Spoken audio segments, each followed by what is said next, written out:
Bonjour et bienvenue à ce webinaire Nathan Technique, un webinaire qui sera donc consacré à un manuel d'histoire-géographie EMC première terminale pour le lycée professionnel.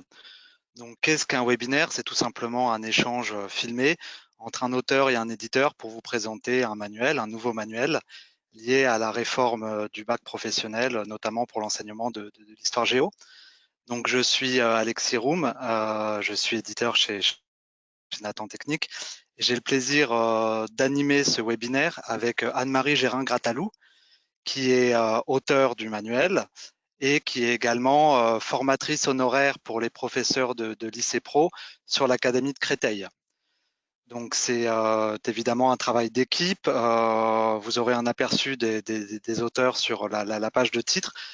Donc tous les auteurs sont de bons connaisseurs de l'enseignement de l'histoire géo en lycée pro, soit en tant que professeur, soit en tant que formateur, qu'inspecteur ou que membre de jury d'examen de recrutement. Voilà, j'espère que tout le monde nous voit et nous entend en cette période de crise sanitaire. On est un peu comme vous, on essaye de nouveaux outils pour malgré tout se retrouver à distance et échanger et découvrir les nouveaux manuels.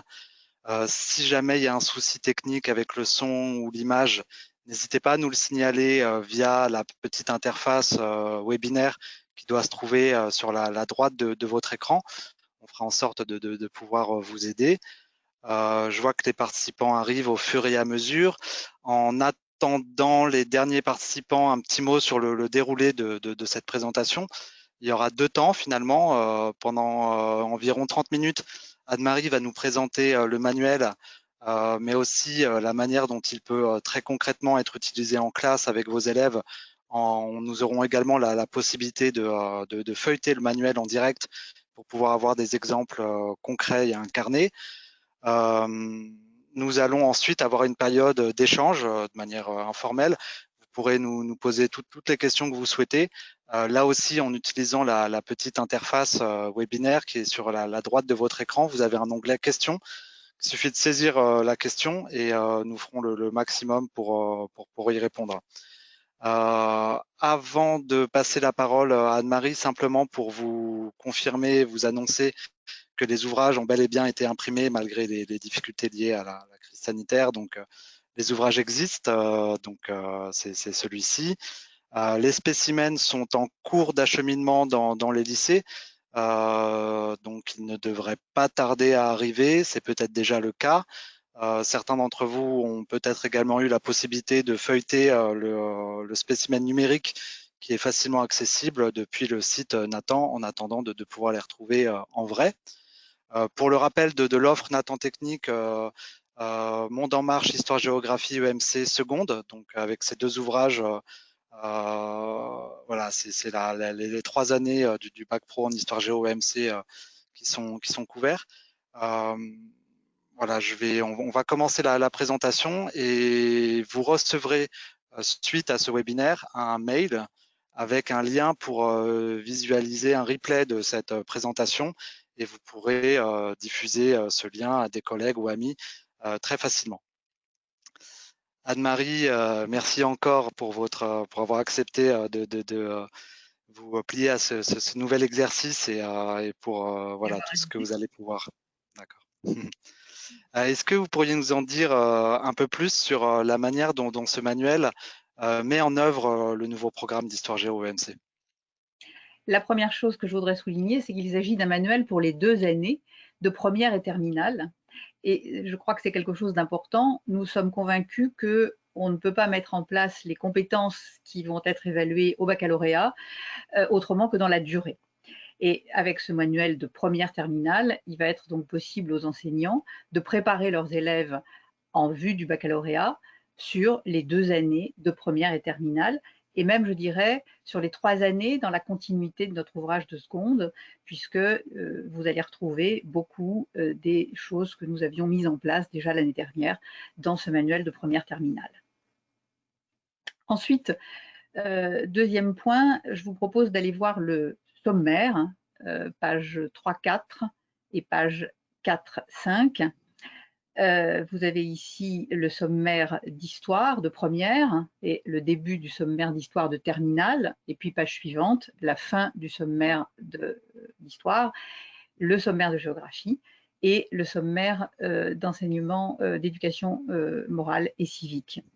Vous allez voir que les titres de nos chapitres sont exactement ceux des programmes de première et terminale, qui figurent d'ailleurs avec leurs commentaires dans le manuel in extenso.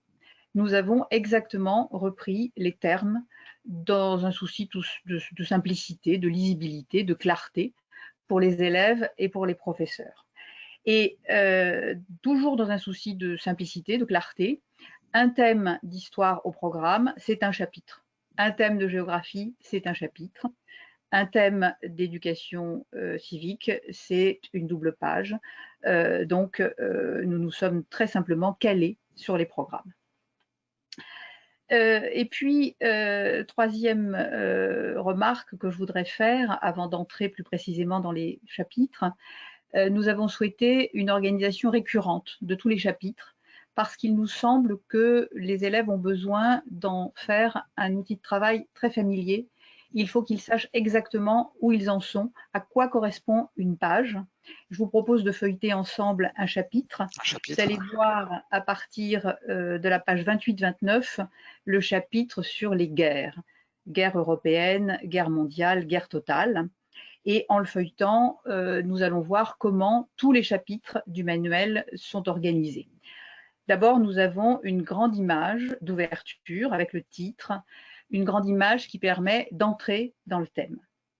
Page suivante, nous avons la ou les cartes de référence. J'entends par là les cartes qui sont absolument incontournables pour étudier un thème d'histoire ou de géographie. Page suivante, nous avons le cours proprement dit.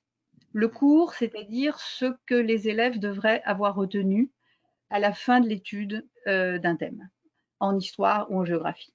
Nous avons, j'y reviendrai, une colonne de texte que nous avons voulu relativement brève. Et là, on trouve en fait condensé tout ce que l'élève doit savoir, doit avoir retenu, compris à l'issue de l'étude du thème, avec évidemment des documents d'appui, 3, 4 ou parfois 5 documents. C'est une particularité de ce manuel, ce que l'élève doit retenir tient finalement sur cette double page. Ensuite, page suivante, nous pouvons aller, voilà, page suivante ici.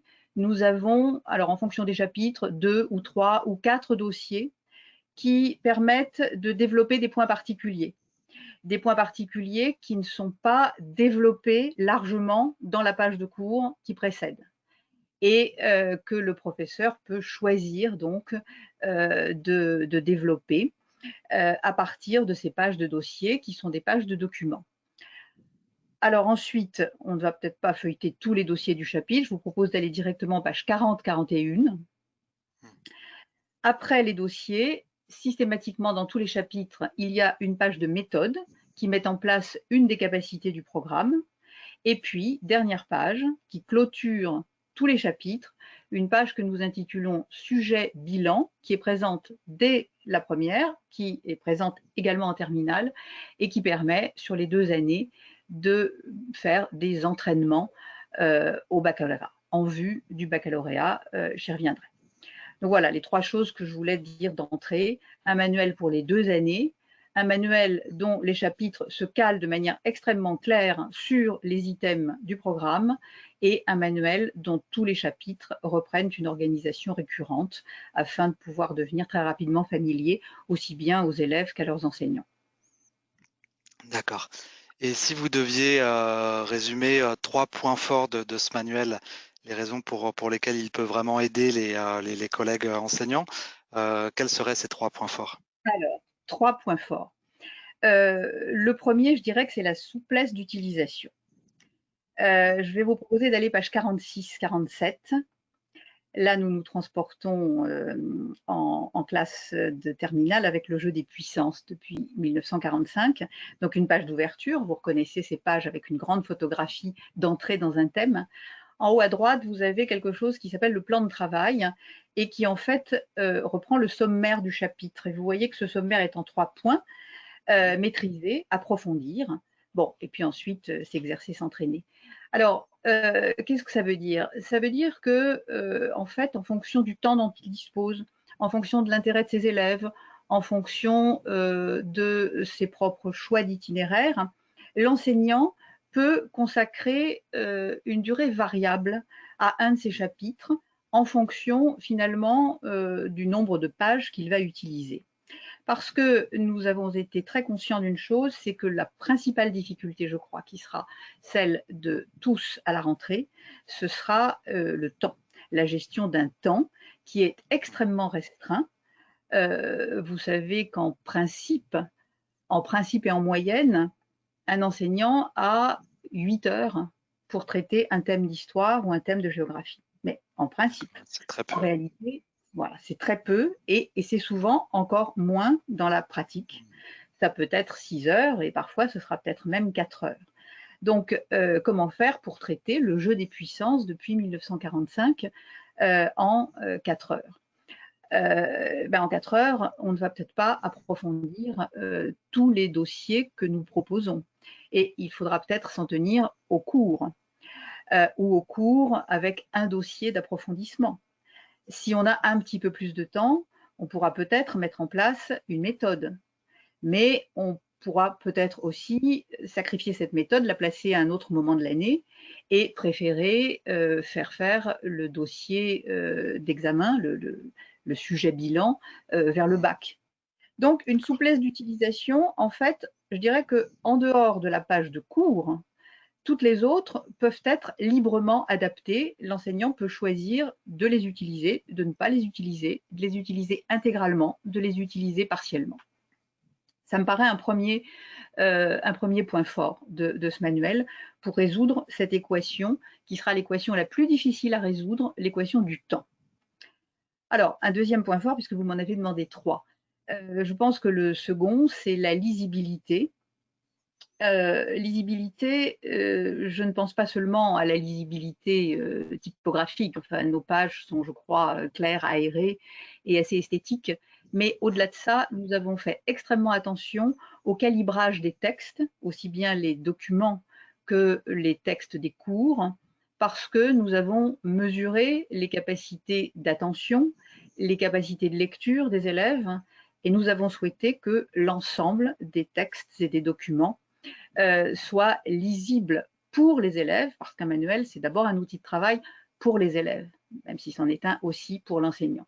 Alors, il ne s'agit pas de se mettre à la portée des élèves, il s'agit à l'inverse de mettre un programme avec des exigences scientifiques à la portée d'élèves qui ont parfois des compétences de lecture et des capacités d'attention moins grandes que nous ne le souhaiterions. Et puis, vous m'avez demandé donc 3 points forts. Alors, je dirais que le troisième point fort, c'est probablement la concision. Allons, page suivante, page 50-51, si vous voulez bien. Là, encore après, voilà. Là, c'est le cours sur le jeu des puissances. Et je disais tout à l'heure que le cours condense finalement ce que l'élève doit savoir à l'issue de la séquence. Et nous sommes partis de la conviction que ce que l'élève doit savoir doit pouvoir se dire en relativement peu de mots et des mots très simples, et qu'en même temps, pour y parvenir, il faut hiérarchiser les connaissances de manière à lui permettre de se les approprier. Cette hiérarchisation, je crois qu'elle apparaît assez bien sur la page que nous avons sous les yeux. Nous avons sous le titre un chapeau dans toutes les pages de cours qui résume l'idée essentielle. Ensuite, cette idée essentielle, nous la déclinons en 3 points, qui pourraient correspondre d'ailleurs éventuellement à 3 heures, à 3 séances, pourquoi pas. 3 points, 3 idées principales. Alors ici, ces 3 idées principales, bon, vous les avez sous les yeux. Qu'est-ce qu'il faut retenir du jeu des puissances dans les relations internationales depuis 1945 ? Il faut retenir qu'il y a une première période qui est la période de la guerre froide, que, au cours de cette période émergent de nouvelles puissances, de nouveaux acteurs, en particulier l'Europe et évidemment le tiers-monde, et puis que, à partir de 1991, il y a un tournant et qu'on entre dans une période qui est marquée par la multipolarisation du monde. Vous voyez, ça tient un peu de mots, mais je crois que l'essentiel est dit sur le jeu des puissances depuis 1945, et que si un élève est capable de restituer cette très simple et très brève périodisation, il a retenu ce qu'il doit retenir. Alors, il serait bon évidemment qu'il soit capable de le développer un petit peu. Et là, dans chacune de ces 3 parties, vous voyez que nous avons à chaque fois 2 sous-parties, là encore avec un titre en gras, et puis un court texte de développement. Et ça peut être d'ailleurs un exercice de lire le chapeau, puis les titres, ensuite les sous-titres, et après seulement les petits textes de développement. C'est une manière aussi d'amener les élèves, je crois, à hiérarchiser leurs connaissances et à comprendre que pour mémoriser, il faut hiérarchiser, que hiérarchiser, c'est un outil puissant pour la mémorisation.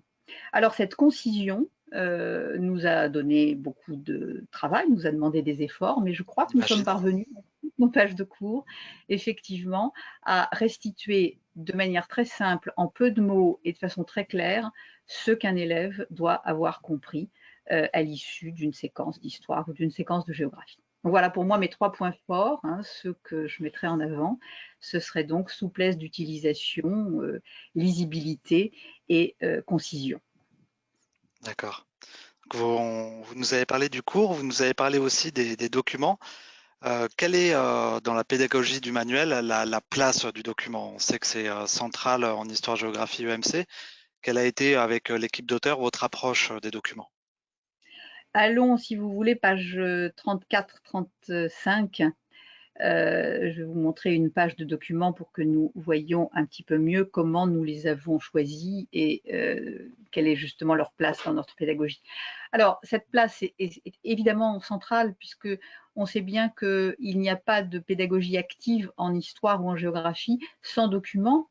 Un historien travaille sur des documents d'histoire, un géographe aussi travaille sur des documents. Alors, le document du géographe, parfois, c'est tout simplement le terrain. Nous n'avons pas le terrain dans la classe, mais nous avons des photographies, nous avons des statistiques, nous avons des représentations du terrain.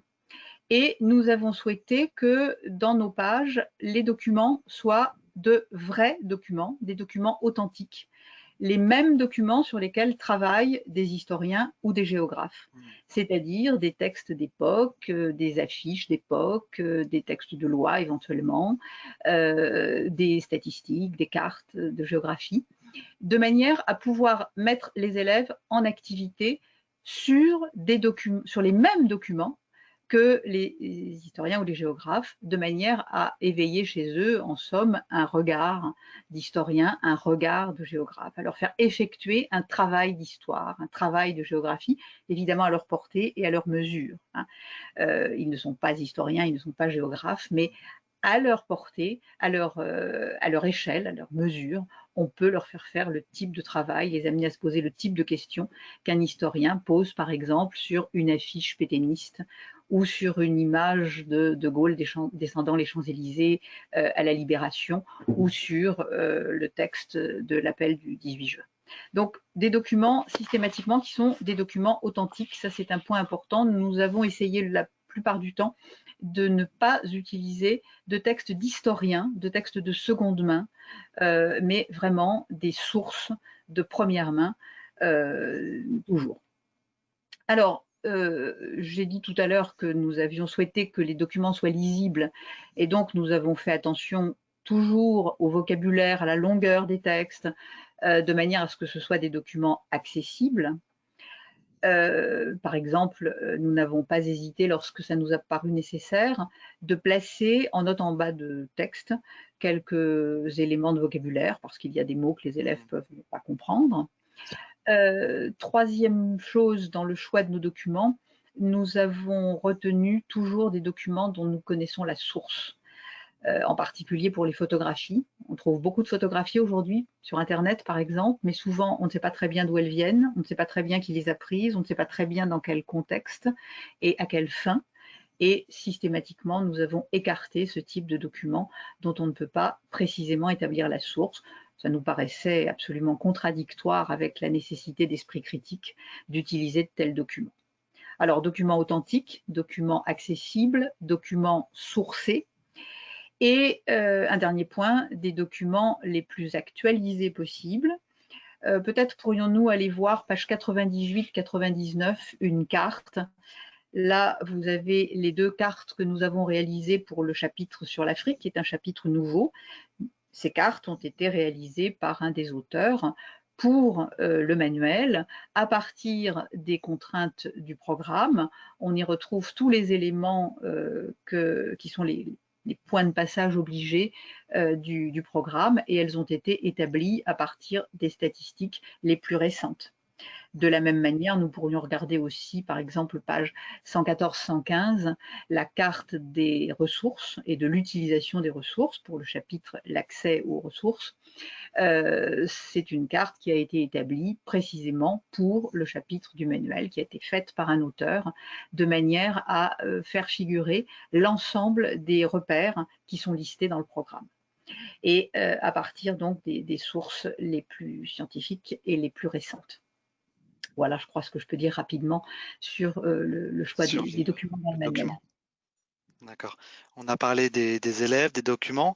Est-ce que vous pourriez nous dire maintenant un mot sur l'enseignant et surtout sur la manière dont il peut s'emparer du manuel, le mettre, l'utiliser tout simplement? Quelles sont les utilisations possibles de ce manuel? Eh bien, j'espère que l'enseignant se rendra compte très rapidement qu'il y en a beaucoup. Parce que la première chose sur laquelle je reviendrai ici, c'est que l'enseignant garde absolument le choix de sa démarche. Alors, je vais m'appuyer sur un exemple, si vous voulez. Allons voir page 102-103, une des doubles pages du chapitre sur l'Afrique.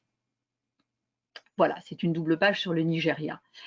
Je m'appuie sur cette page pour montrer qu'il est tout à fait possible à un enseignant de construire, à l'intérieur d'une séquence, en l'occurrence l'Afrique, une démarche inductive, c'est-à-dire de partir d'une étude de cas. Nous avons ici une double page sur le Nigeria, et les documents de cette double page amènent l'élève à comprendre qu'il a affaire à un pays puissant, dans une large mesure une puissance économique à l'échelle de l'Afrique, mais en même temps à un pays qui n'arrive pas à résoudre les problèmes du développement humain. Donc un pays qu'on peut qualifier de géant fragile, de géant au pied d'argile. Alors, il n'est pas nécessaire de savoir quoi que ce soit sur l'Afrique pour étudier le Nigeria. Je dirais presque au contraire. On peut tout à fait dire aux élèves, aujourd'hui nous allons nous transporter dans un pays d'Afrique qui s'appelle le Nigeria, voilà où il est sur la carte. Peut-être que vous ne le connaissez pas, sans doute que vous ne le connaissez pas, on connaît peu les pays anglophones en France, c'est tant mieux, ça permettra de le découvrir sans œillères et sans a priori. Et à l'issue de cette découverte, appuyée sur des documents, donc de comprendre qu'on a un pays qui ne manque pas de potentialité, qui ne manque pas de ressources, loin s'en faut, qui est même très riche en ressources, et qui pour autant est un pays qui ne résout pas le problème de la pauvreté humaine, ce qui est quand même un paradoxe. Alors ça, on peut effectivement le comprendre d'entrée de jeu, et à partir de là, dans un second temps, se poser la question de la généralisation des constats qu'on a opérés à partir de l'exemple du Nigeria. Et là, je vais vous proposer d'aller à la page précédente dans le manuel, précédente dans la pagination, mais ça peut tout à fait suivre dans le calendrier annuel. Là, nous avons la page de cours, les défis de l'Afrique en mouvement. Et à l'aide du cours, dans une démarche inductive, le professeur a tout à fait la possibilité d'amener ses élèves à se demander si les constats opérés avec le Nigeria, finalement, peuvent être généralisés à l'ensemble de l'Afrique. Est-ce que tous les pays d'Afrique sont riches d'un certain nombre de ressources? Est-ce que tous les pays d'Afrique ont des problèmes de développement à résoudre? Bon, là, on est dans une démarche inductive assez classique en géographie. Mais évidemment, on n'est pas obligé de faire comme ça. Et on peut tout à fait procéder à l'inverse, dans une démarche qui serait peut-être plus déductive, c'est-à-dire commencer par un cours sur l'Afrique, l'ensemble du continent. Alors, cette Afrique, nous en disons 3 choses. Là, on retrouve la concision dont je parlais tout à l'heure. Nous voyons dans cette page de cours, les élèves vont comprendre que c'est un continent qui est confronté à des défis démographiques, à des défis de développement humain, et qui pour autant, troisième point, est traversé par des dynamiques très vigoureuses aujourd'hui, en particulier des dynamiques territoriales qui n'excluent pas des processus de développement, mais des processus contradictoires et inégaux. Donc on peut commencer par là. Et après avoir énuméré donc ces défis d'une Afrique, à la fois défis démographiques, défis économiques, défis de développement humain, mais potentialité de développement aussi, on peut zoomer sur un ou l'autre pays, par exemple le Nigeria. Et là, on en revient à la page que je vous donnais tout à l'heure, et on est plutôt dans une démarche déductive. D'abord le contexte général et ensuite le développement d'un point particulier. Donc ça, c'est la première manière dont je crois les enseignants vont s'emparer de ce manuel. Je suppose d'ailleurs qu'ils la connaissent bien, cette façon, parce que je pense que beaucoup d'entre eux ont déjà utilisé les manuels Le Monde en Marche. Et cette articulation entre cours et dossiers existe dans nos collections Le Monde en Marche depuis maintenant une dizaine d'années. Donc beaucoup d'enseignants en ont l'habitude. Et ça permet effectivement d'avoir une grande liberté de circulation dans nos manuels. Je pense d'ailleurs qu'il est bon d'utiliser les deux démarches, hein. Parfois la démarche inductive, parfois la démarche déductive. Ça évite les effets de lassitude qu'on pourrait produire chez les élèves en procédant toujours de la même façon. Et puis, il y a un deuxième point, s'emparer du manuel, je pense que c'est aussi ne pas oublier que ce manuel, c'est aussi quelque chose comme une assez formidable base de données documentaires. Par exemple, je vais vous proposer d'aller page 108-109. Donc, on reste dans le chapitre sur l'Afrique et nous arrivons là à la page bilan sujet, un petit travail qui pourrait être un travail de préparation vers l'examen qui est consacré à l'exemple de l'Afrique du Sud. Alors, il y a d'abord un texte qui présente l'Afrique du Sud, ses réussites, ses échecs, ses problèmes, ses défis, et puis une image à partir de laquelle on peut travailler sur les très grandes inégalités socio-spatiales qui prévalent aujourd'hui encore en Afrique du Sud, malgré la fin de l'apartheid. Bon, alors, on peut utiliser ça dans une séance qui serait une séance vers l'examen. Mais on peut aussi, dans le cadre du cours, tout simplement, avoir envie d'utiliser un document sur l'Afrique du Sud. Et dans notre double page cours, nous n'avons pas de document sur l'Afrique du Sud. Mais ce n'est pas très grave, il suffit de feuilleter le livre et de prendre un document qui est dans l'une des pages suivantes. Et on peut très bien, de ce document inséré ici dans une page d'examen, faire un document d'appui pour le cours. On pourrait d'ailleurs en faire encore un tout autre usage. On pourrait l'utiliser, pourquoi pas, comme image d'ouverture pour entrer dans le thème. Nous, comme image d'ouverture, nous avons choisi autre chose. On peut la montrer. Cette image d'ouverture, elle est page 96-97. Alors, on va la voir encore. Page 96-97, c'est une image de quelque chose qui existe depuis 4 ans, qui s'appelle la compétition panafricaine de robotique, et qui est une compétition qui se joue entre lycées. On voit d'ailleurs que les élèves ont des uniformes de lycée. Bon, nous avons choisi cette image parce qu'elle donne de l'Afrique une vision un peu différente des idées reçues sur l'Afrique. Ce n'est pas l'Afrique rurale, ce n'est pas non plus l'Afrique qui meurt de faim. Bon, et puis c'est pas non plus Microsoft, hein, la compétition panafricaine de robotique. Donc, je trouve que c'est une introduction assez intéressante aux dynamiques contemporaines qui traversent l'Afrique. Donc, nous l'avons pensé comme une image pour entrer dans le thème.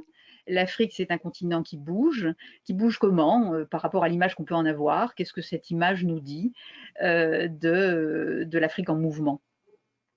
Mais voilà, on peut aussi choisir d'entrer dans le thème tout à fait autrement et d'aller chercher au besoin cette image, ou pas d'ailleurs, à un moment où on fait le cours, où on parle des processus actuels du développement en Afrique, par exemple, de la question de la scolarisation, des progrès de l'indicateur de développement humain, qui sont liés notamment au progrès de la scolarisation.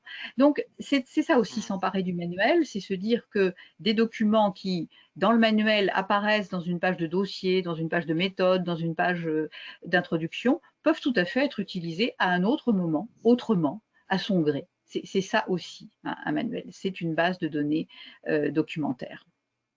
Voilà. Et puis, dernier point, mais là je serai très brève, s'emparer du manuel, c'est aussi construire son itinéraire annuel. Notre sommaire s'est calé sur le programme. Et nous avons présenté d'abord l'histoire, ensuite la géographie et puis l'EMC. Mais je pense que dans la plupart des cas, les enseignants composeront leur propre itinéraire. En général, je crois qu'ils aiment bien alterner une séquence d'histoire et une séquence de géographie. Ça évite les effets de lassitude. Et puis, ça Mmh. permet aussi de faire des échos d'une matière à l'autre. Un que je voudrais souligner, par exemple, en EMC, on étudie les changements globaux et on les étudie aussi en géographie, mais dans des perspectives différentes. Parce qu'en géographie, il s'agit d'établir des faits. Qu'en est-il des changements globaux? Mmh. À partir de quels constats peut-on inférer qu'il se produit en ce moment des changements globaux et lesquels? Alors qu'en EMC, il ne s'agit pas d'établir des faits, il s'agit de construire des jugements sur ce qu'il conviendrait dans nos sociétés de faire ou de ne pas faire face à ces changements. Donc la perspective n'est pas la même. Mais il est bien évident que les deux perspectives ne peuvent pas être traitées l'une sans l'autre. On ne peut pas construire un jugement sans Mmh. connaître les faits. Et il n'est peut-être pas très utile de connaître les faits si ça ne débouche pas, en l'occurrence, sur la construction d'un jugement personnel. Alors ça relève aussi de la liberté de l'enseignant qui, par le choix de son itinéraire, décidera de passer d'abord par la géographie et tout de suite après de faire le thème de MC correspondant ou l'inverse. Bon, et ça, ce sera tout à fait donc de sa responsabilité et laissé à son entière liberté. Mmh. Bien sûr. Et qu'est-ce que vous pourriez nous dire sur les activités proposées par le manuel pour les élèves? Quelles sont les activités dont l'enseignant dispose presque clé en main dans ce manuel, qui vont permettre d'animer et que ce soit le travail en classe ou le travail à la maison ou le travail à distance? Voilà, quelles sont ces activités? Bien, alors c'est une question importante parce que les activités sont Mmh. effectivement importantes dans le manuel parce qu'elles le sont dans la pratique. Bien sûr. Appuyons-nous sur une page, allons par exemple page 68-69. C'est une double page de dossier d'approfondissement sur mai 68 dans le cadre de Vivre en démocratie en France depuis 45. Mmh. Bon, les activités. Alors, premier point, vous voyez en bas à droite, vous avez une petite boîte avec itinéraire 1, itinéraire 2. Ce sont des boîtes d'activités. Mmh. Voilà, on peut effectivement les agrandir Merci du tout. un petit peu, merci.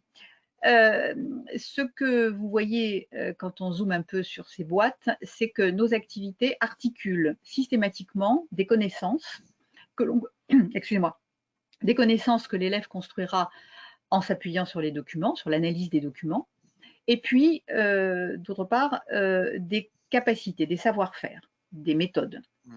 Donc, toutes les activités articulent connaissances et capacités et nous avons voulu le faire apparaître de manière très lisible en faisant rentrer les différentes questions ou consignes dans des rubriques qui correspondent précisément aux capacités disciplinaires telles qu'elles apparaissent dans les programmes. Alors ici, nous Mmh. avons questionné un témoignage, nous avons raconté un événement historique. Effectivement, à chaque fois, les activités s'intègrent dans le cadre de ces capacités, raconter un événement, identifier des ruptures et des continuités, caractériser une évolution, identifier l'échelle pertinente pour étudier un phénomène ou identifier les différentes échelles qu'il est nécessaire d'utiliser pour comprendre un processus. Nous avons donc systématiquement opéré cette articulation. Et parmi ces capacités, il y en a une à laquelle nous avons accordé une place particulière, c'est l'exercice et la construction de l'esprit critique, parce que c'est un point important, je crois, dans nos disciplines, même si nous n'en avons pas le monopole. Nous devons y tenir toute notre place.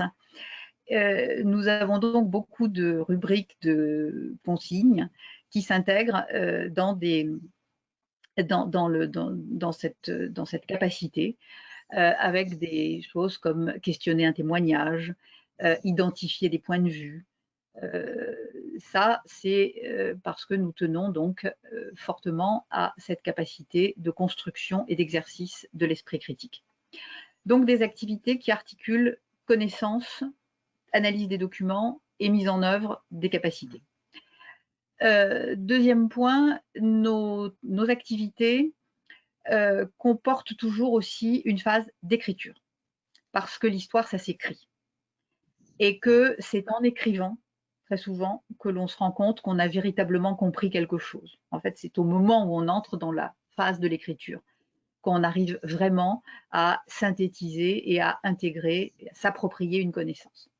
Alors, dans toutes nos pages, que ce soit les pages de cours, les pages de dossier, les pages de méthode, les pages vers l'examen, il y a à la fin une activité d'écriture qui d'ailleurs en géographie peut être une activité d'écriture un petit peu particulière. Allons voir par exemple nous pouvons aller voir page 90, 91 en géographie. En géographie, l'écriture, c'est souvent une écriture cartographique. C'est ça aussi, écrire la géographie, c'est faire des cartes ou des croquis. Donc là, nous avons une double page de méthode, comment réaliser un croquis à partir d'une photographie. Le croquis terminé, vous trouvez bien sûr dans le livre du professeur. Et puis page suivante, double page suivante, vous avez une autre double page qui nous amène à réaliser cette fois la légende du croquis, à rédiger la légende du croquis. Donc des activités d'écriture. Mais ces activités d'écriture, il faut les mettre à la portée des élèves. C'est pas tout de dire les élèves doivent écrire, il faut aussi les amener à le faire. Alors je vous propose d'aller voir page 124-125, le type de procédure que nous avons mise en place pour amener les élèves vers l'écriture. Donc c'est dans le chapitre sur les ressources. Vous avez ici une double page sur la question des ressources alimentaires et le texte, évidemment, on n'a pas le temps de le lire, mais le texte explique que pour réussir d'une part à nourrir tous les hommes à l'horizon 2050 et à réduire l'empreinte écologique sur la planète, il est nécessaire de faire deux choses. La première étant de modifier les pratiques culturales de l'agriculture intensive qui sont mises en place depuis une cinquantaine d'années, et la seconde étant de modifier les pratiques alimentaires, et en particulier de réduire la consommation de viande. Donc nous avons un objectif, ou plutôt deux objectifs, réduire l'empreinte des hommes sur la planète et nourrir tous les hommes. Et nous avons deux moyens, la modification des pratiques culturelles et la transformation des habitudes alimentaires. Alors, dans un premier temps, c'est le schéma que vous voyez au milieu de la page de droite. On demande aux élèves de reporter les informations qu'ils vont trouver dans le texte à l'intérieur de ce tableau, de manière à construire un schéma de causalité. À droite et à gauche, les moyens pour parvenir au centre, aux deux objectifs, et entre les deux, bon, des flèches traditionnelles comme dans tout schéma sagittal. Ce tableau permettant de visualiser des causes et des conséquences.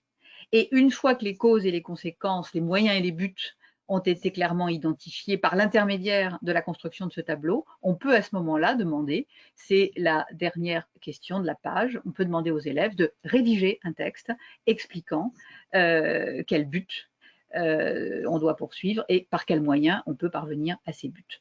Donc, des activités d'écriture, mais qui sont toujours préparées par des étapes intermédiaires qui vont permettre aux élèves de non seulement réunir les informations nécessaires pour rédiger le paragraphe d'écriture, mais surtout qui vont leur permettre de construire le raisonnement, puisque écrire de l'histoire ou écrire de la géographie, c'est mettre en place un raisonnement historique ou un raisonnement géographique.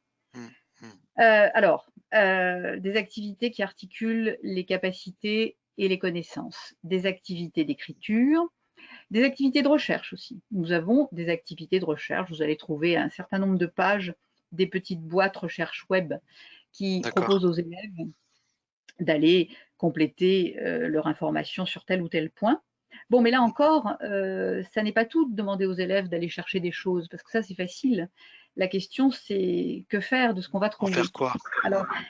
Alors, je vais vous proposer d'aller voir la page 94-95. Nous sommes en géographie, dans le chapitre sur les villes, et on propose une recherche web, effectivement, sur un aménagement qui a été finalement suspendu, qui est l'aménagement très controversé d'Europa City, au nord de Paris, dans la plaine de France. Il a été suspendu à la suite d'une vigoureuse levée de boucliers, mais il y avait pas seulement des détracteurs, il y avait aussi des partisans de cet aménagement. Donc, il s'agit d'amener les élèves à comprendre des points de vue, quels acteurs étaient pour, quels acteurs étaient contre. Bon. Et on leur propose d'aller faire cette recherche eux-mêmes, mais c'est pour nous l'occasion de construire aussi une capacité qui s'intègre dans la construction et dans l'exercice de l'esprit critique, qui est la capacité à évaluer la validité et la pertinence de l'information qu'on trouve sur Internet. Donc, on leur apprend comment aller trouver une information sur Internet, comment la trouver rapidement, mais on leur apprend surtout comment valider l'information ou l'invalider. À quel site on peut faire confiance, à quel site on ne doit pas faire confiance, quelles questions doit-on impérativement se poser avant de considérer comme acquises les affirmations qui figurent sur une page web. Donc des activités de recherche, mais des activités de recherche qui sont très solidement encadrées par l'exercice d'un esprit critique que nous essayons de rendre présent à toutes les pages. Et puis, dernier point sur les activités, allons page 154-155 par exemple, en EMC.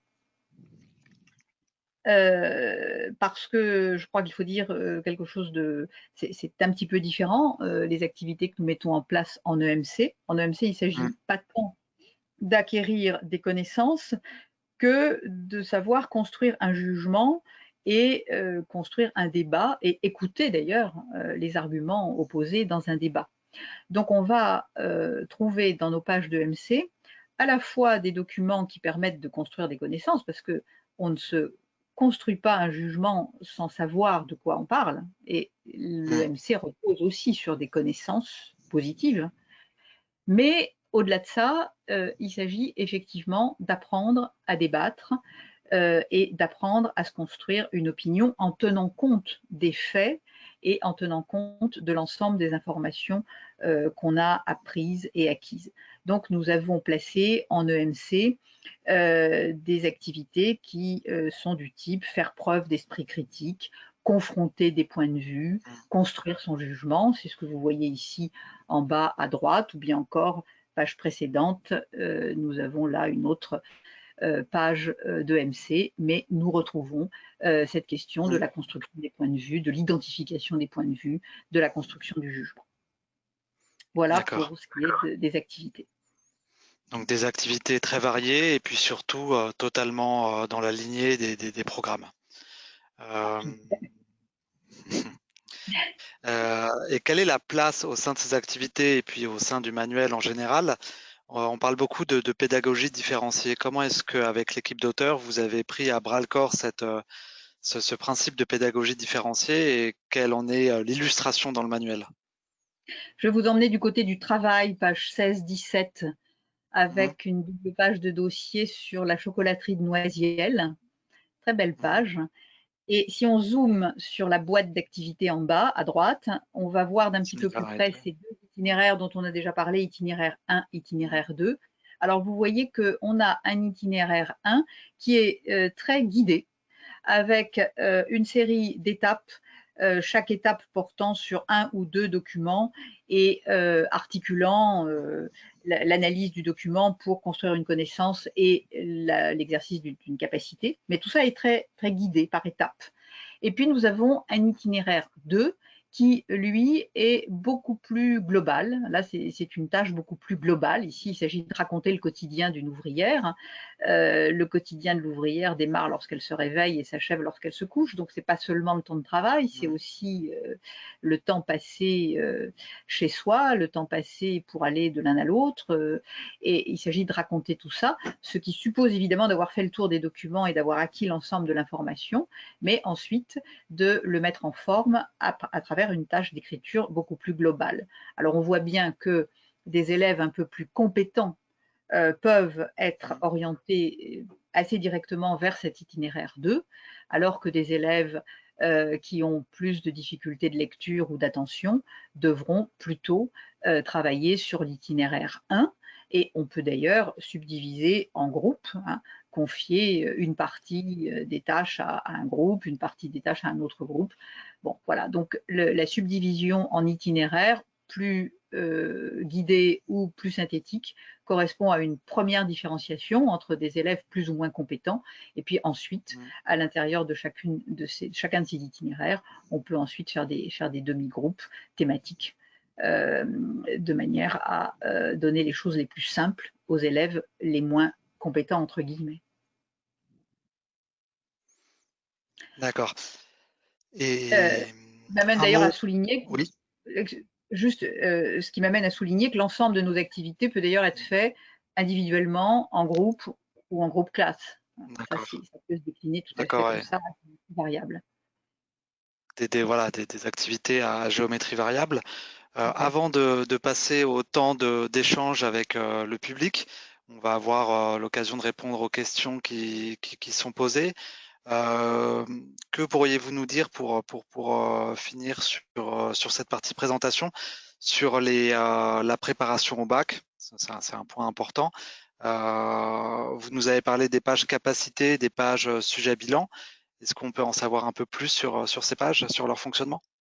Alors, on peut aller en voir une de plus près, page 106-107 par exemple, la page capacité sur l'Afrique. Bon, vous avez vu qu'on met en œuvre dans toutes les activités des capacités, je dirais, générales. Raconter un événement, questionner un témoignage, lire une carte. Bon. Mais le propre de ces programmes, c'est de proposer aussi des capacités que je dirais spécifiques à un thème. Nous avons un bon exemple devant nous. La capacité générale en géographie, c'est utiliser des cartes.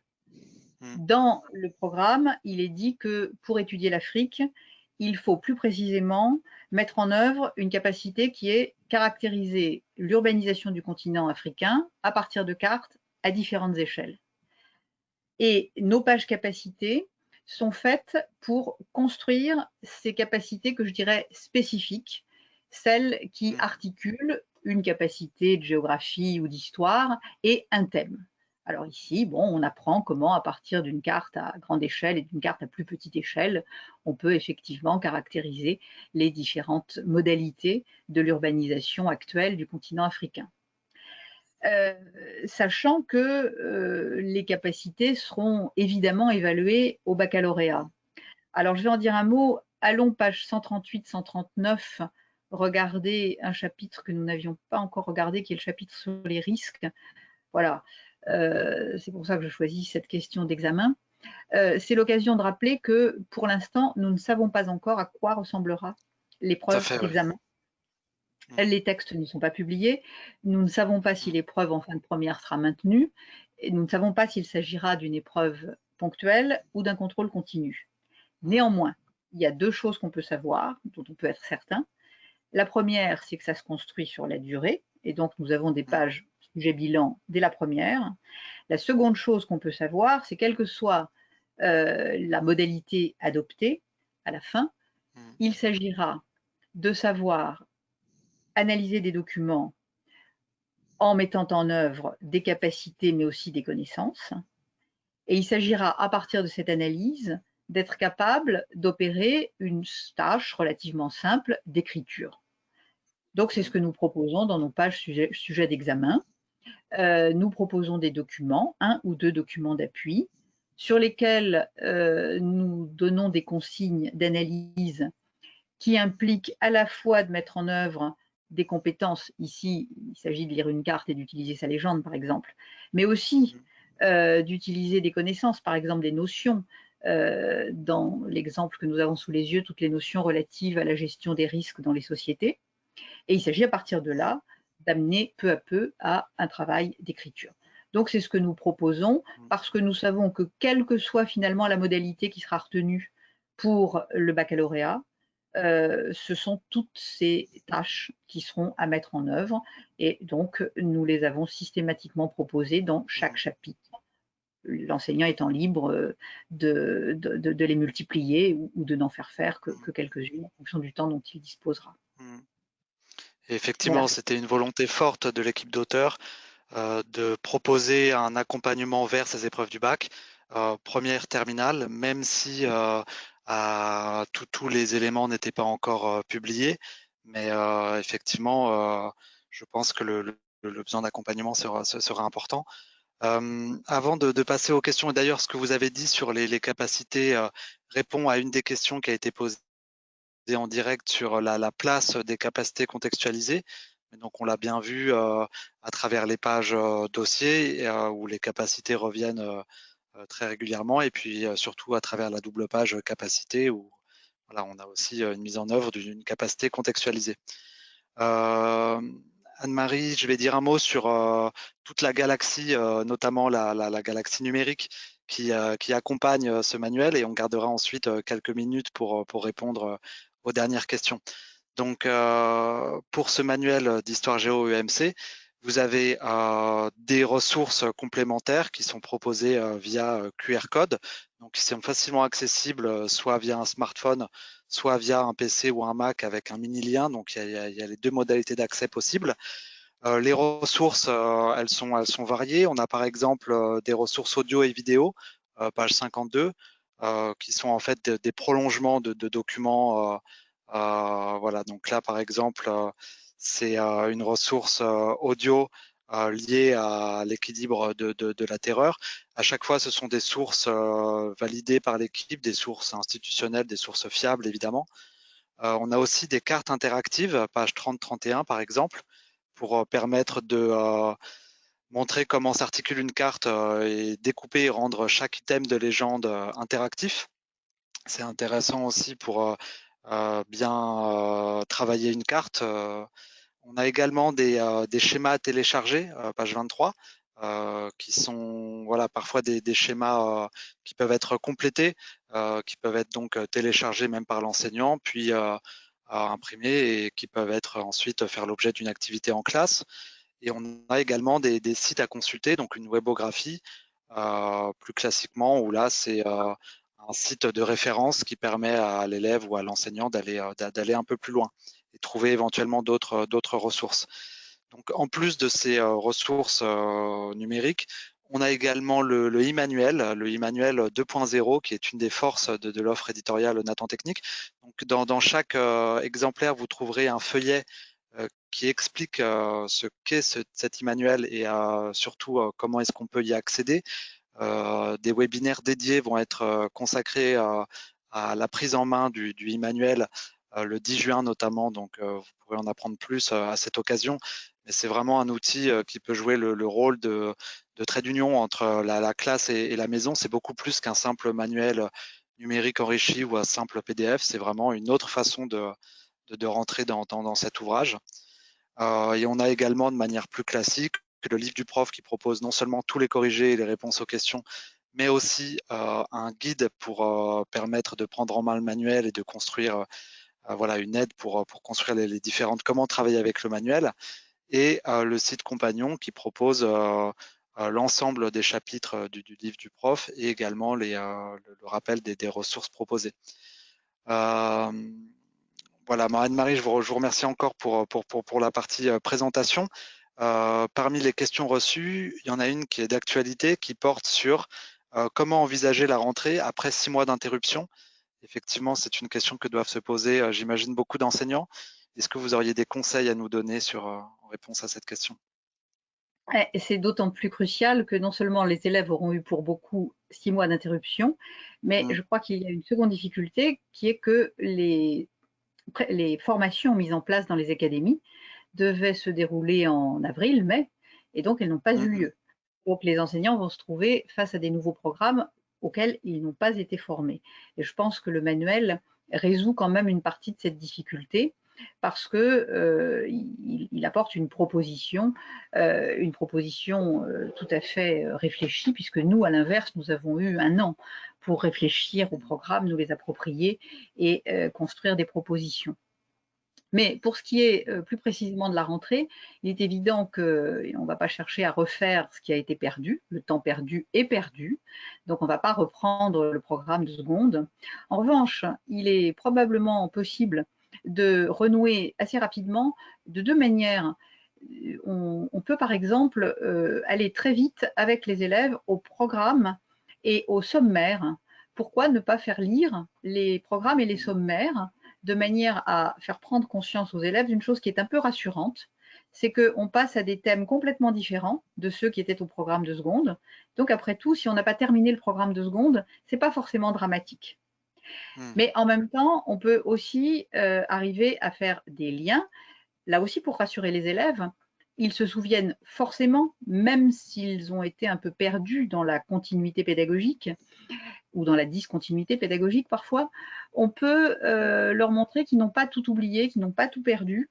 Et ça pourrait être intéressant de commencer l'année, alors soit par une de ces pages d'ouverture que j'ai présentées, soit par une de ces doubles pages de cartes, ou bien par une de ces pages de méthode, de manière à les rassurer sur le fait que après 6 mois d'interruption, ils sont toujours capables d'observer des choses sur une image, sur une carte, de faire des hypothèses quant à ce qu'ils Mmh observent, mh. de se poser des questions à partir de là. Bon, et puis à partir du moment où ils sont capables d'observer, de questionner, et bien voilà, c'est parti. Et une nouvelle Mmh année mh. commence. Mais c'est plus D'accord. facile de commencer une nouvelle année avec le manuel que sans. Mmh. Voilà, à mon Mmh avis. mh. Mmh. Donc je vais prendre une dernière question, Anne-Marie, qui vient juste, d'arriver. Quelle est selon vous, la philosophie, votre décryptage des programmes d'histoire géo, EMC de ces 2 dernières années? Quels ont été en fait les fils conducteurs? Comment est-ce qu'on peut décrypter ces programmes? Oh, je crois assez simplement, il y a à la fois une volonté de maintenir une présence relativement importante quand même de la France dans les programmes aussi bien d'histoire que de géographie. Mmh mh. Donc on a Vivre en démocratie depuis 1945, et puis on a le chapitre sur l'urbanisation actuelle du territoire. Donc il s'agit bien de présenter aux élèves à la fois l'époque contemporaine, l'époque dans laquelle ils vivent, du point de vue du politique, hein, puisque Mmh mh. le thème d'entrée dans la France, c'est vivre en démocratie depuis 1945, c'est la question du politique. Et puis, en histoire, il s'agit bien de présenter aux élèves le territoire dans sa modalité la plus contemporaine, qui est finalement cet étalement général d'une urbanité qui ne se résume plus à la ville dense, Mmh. mais qui intègre aussi ce qu'on appelle le périurbain, les campagnes urbaines. Bon. Donc, la France. Mais en même temps, l'ambition est quand même de replacer cette France dans un monde mondialisé. Alors la mondialisation proprement dite, elle était au programme de seconde. On en voit ici des effets ou des modalités du processus de mondialisation, par exemple la question de la gestion des ressources. Mmh. Euh, et en histoire, il s'agit de rattacher l'histoire de France à une histoire plus large, par l'intermédiaire notamment de la question du jeu des puissances. C'est-à-dire qu'on retrouve finalement des finalités assez classiques dans un programme de lycée d'histoire ou de géographie. Avec, je pense, dernier point, une insistance particulière sur des questions vives d'aujourd'hui, et parmi ces questions vives, les questions environnementales, qui sont très présentes Bien en sûr. terminale en géographie, qui sont très présentes aussi en EMC. Donc voilà, la France, mais la France dans le monde et dans le jeu des puissances, et la France dans dans ses territoires, avec une question vive d'aujourd'hui qui est celle de l'empreinte écologique et de l'évolution des relations entre les sociétés et la planète. D'accord. Il me semble que voilà, il s'agissait de tenir un petit peu tous ces bouts-là Mm, en très peu de temps et de thèmes d'études. mm. D'accord. Bon, ça sera le mot de la fin. Les tenir aussi en un manuel, donc que j'espère que vous aurez le plaisir de découvrir. Merci encore Anne-Marie pour cette heure passée ensemble, pour avoir pu faire découvrir cette nouveauté Nathan Technique. Merci également à l'équipe promotion, marketing et à l'ensemble de l'équipe Nathan qui a rendu ce webinaire possible. Un dernier mot pour les enseignants qui feraient partie de lycées 100% numérique, pour vous dire que l'offre Nathan est tout à fait adaptée évidemment à cette option. Je vous rappelle également que vous allez recevoir dans peu de temps un mail avec le lien du webinaire. Donc, nous vous souhaitons à tous et toutes une belle fin d'année scolaire en pointillé, un bel été et voilà, une bonne rentrée, on l'espère aussi normale que possible en septembre. Merci, au revoir.